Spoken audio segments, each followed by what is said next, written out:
Ainsi furent achevés les cieux et la terre, et toute leur armée. Dieu acheva au septième jour son œuvre qu'il avait faite, et il se reposa au septième jour de toute son œuvre qu'il avait faite. Dieu bénit le septième jour, et il le sanctifia, parce qu'en ce jour il se reposa de toute son œuvre qu'il avait créée en la faisant. Voici les origines des cieux et de la terre quand ils furent créés. Lorsque l'Éternel Dieu fit une terre et des cieux, aucun arbuste des champs n'était encore sur la terre, et aucune herbe des champs ne germait encore. Car l'Éternel Dieu n'avait pas fait pleuvoir sur la terre, et il n'y avait point d'homme pour cultiver le sol.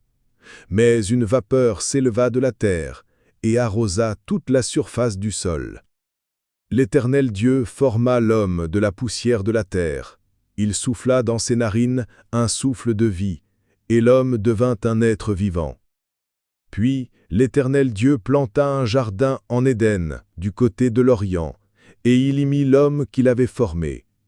L'Éternel Dieu fit pousser du sol des arbres de toute espèce, agréables à voir et bons à manger, et l'arbre de la vie au milieu du jardin, et l'arbre de la connaissance du bien et du mal.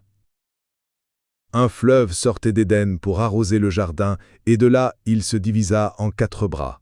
Le nom du premier est Pishon. C'est celui qui entoure tout le pays de Havila, où se trouve l'or. L'or de ce pays est pur.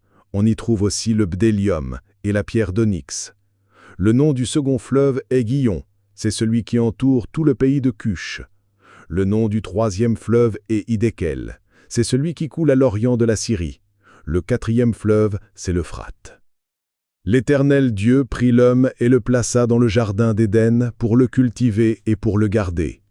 L'Éternel Dieu donna cet ordre à l'homme: « Tu pourras manger de tous les arbres du jardin, mais tu ne mangeras pas de l'arbre de la connaissance du bien et du mal, car le jour où tu en mangeras, tu mourras. » L'Éternel Dieu dit: « Il n'est pas bon que l'homme soit seul, je lui ferai une aide semblable à lui. » L'Éternel Dieu forma de la terre tous les animaux des champs et tous les oiseaux du ciel, et il les fit venir vers l'homme, pour voir comment il les appellerait, et afin que tout être vivant portât le nom que lui donnerait l'homme. Et l'homme donna des noms à tout le bétail, aux oiseaux du ciel, et à tous les animaux des champs.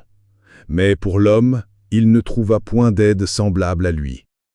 Alors l'Éternel Dieu fit tomber un profond sommeil sur l'homme, qui s'endormit. Il prit une de ses côtes et referma la chair à sa place. L'Éternel Dieu forma une femme de la côte qu'il avait prise de l'homme, et il l'amena vers l'homme. Et l'homme dit: « Voici cette fois celle qui est os de mes os et chair de ma chair. On l'appellera femme, parce qu'elle a été prise de l'homme. C'est pourquoi l'homme quittera son père et sa mère, et s'attachera à sa femme, et ils deviendront une seule chair. » L'homme et sa femme étaient tous deux nus, et ils n'en avaient point de honte.